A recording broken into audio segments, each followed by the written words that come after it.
नयनतारा पुरे पुरे आता हे साहेबा हार घेऊन जा ना त्याला. नाही सतीश, तुम्ही ह्या असल्या लोकांना ओळखत नाही. एक तर या मुलांनी माझी पार्टी खराब केली, माझ्या प्राजूचा केक खराब केला. असली भिकारडी लोक ना भीक मागायला कुठेही घुसतात. ओ बाय बास,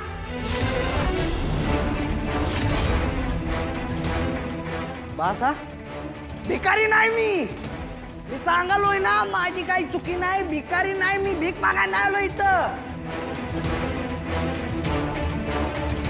माझ्याशी नीट बोलायचं काय.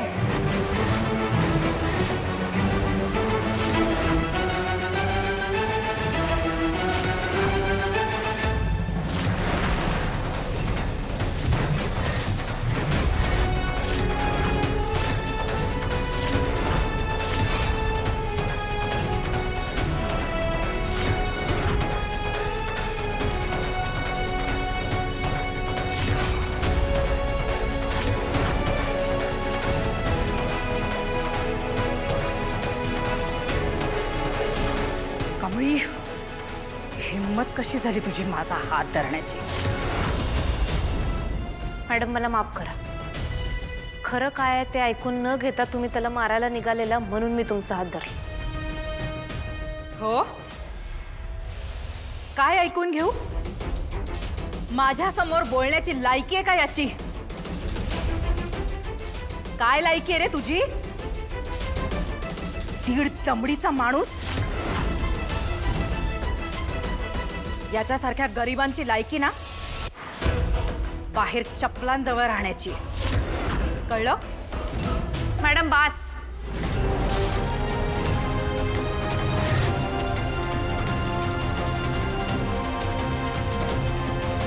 थांबा जरा. ह्याची लायकी काढायचा अधिकार तुम्हाला कुणी दिला.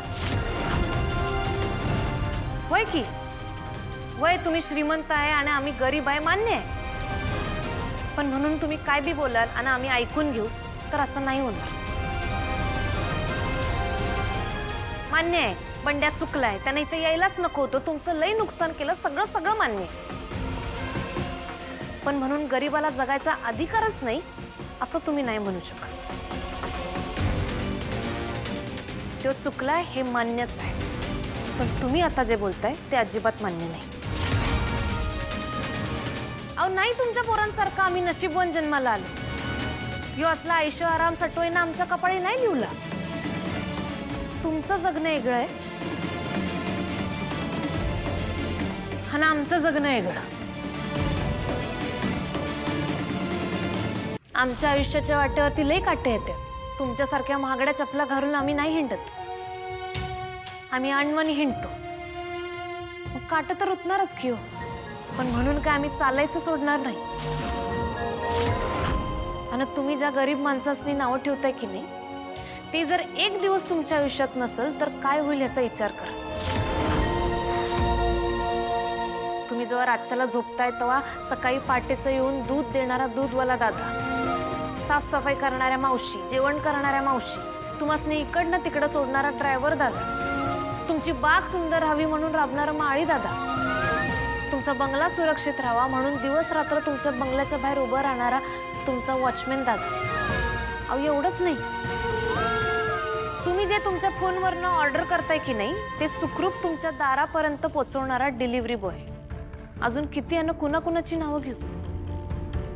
अहो असं एक दोन नाही तर ढिगानं गरीब माणसं आहेत जे तुमच्या आजूबाजूला दिवस रात्र तुमच्या सेवेसाठी असते. आणि सगळ्यात महत्त्वाचं शेतकरी.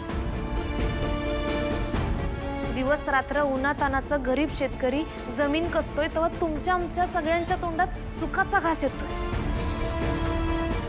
तो जमीन कसताना ह्याचा विचार करत नाही की मी जे पिकवतोय ते गरीबाच्या घरी जाणार आहे का श्रीमंताच्या घरी जाणार.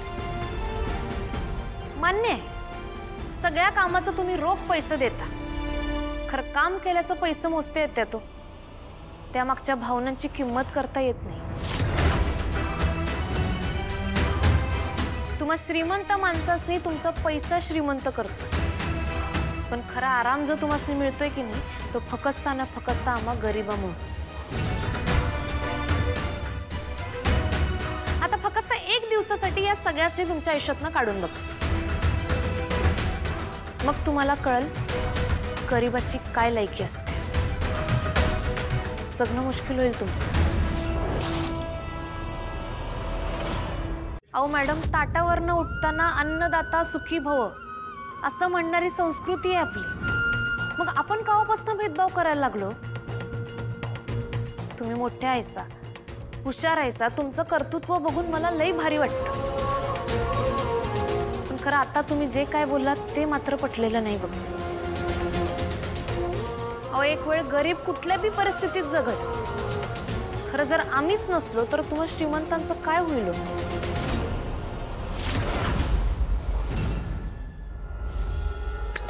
गुलाब ताफा हिचा गुलमोहर ही हिचा तळहाताच्या रेषांवरती तळहाताच्या रेषांवरती सावादी हिचा वादळवारे हिचेच सारे हिच्याच बोली बाबळी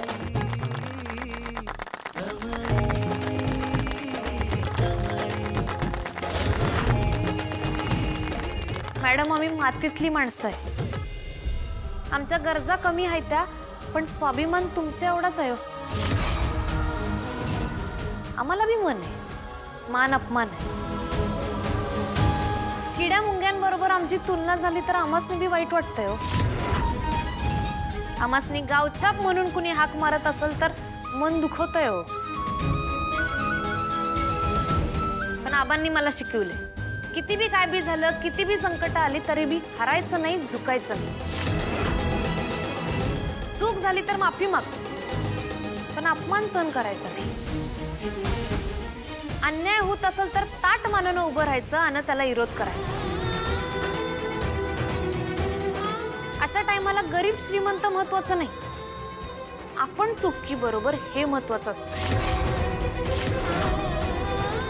आमचा बंड्या चुकलाय त्याबद्दल मी तुमची माफी मागतो, पण खरं त्याची चूक झाली हे सांगायची तुमची पद्धत चुकली।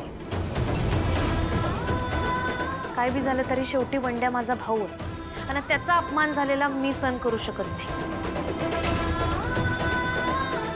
तुम्ही नका काळजी करू, तुमची पार्टी बंड्यामुळे नाही खराब होणार, मी त्याला घेऊन जातो।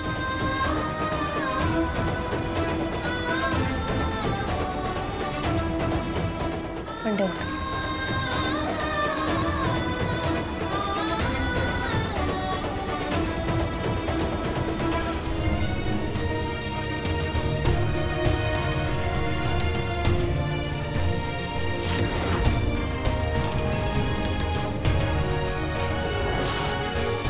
नंतर एक पोरगी आली एकदम धीट, आणि ती व्यक्ती म्हणजे अहिल्या वेसकर।